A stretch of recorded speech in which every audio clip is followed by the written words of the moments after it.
Health insurance మీకు తెలుసా?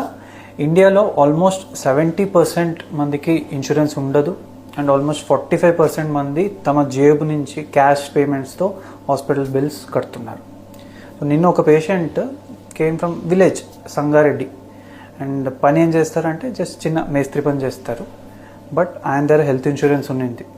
ఆయన స్టోన్ సర్జరీ హెల్త్ ఇన్సూరెన్స్లోనే చేయించుకున్నాడు. పైసా కట్టాల్సిన అవసరం లేదు ఆయనకి. అండ్ ఆయన అడిగాను, ఎలా మీరు ఇన్సూరెన్స్ తీసుకున్నారు అంటే, ఆయన ముందు ఒక చిన్న హోటల్ ఉండేది సార్, అక్కడ వీళ్ళు మాట్లాడుకుంటూ ఇన్సూరెన్స్ తీసుకోండి అంటే అలా తీసుకున్నాను, చాలా హెల్ప్ అయింది. అండ్ ఆయన పక్క బెడ్స్ వాళ్ళందరూ, ఓ మీది ఇన్సూరెన్స్ ఉందా, మాది లేదు, తీసుకోవాల్సింది, ఇలా అంటున్నారు.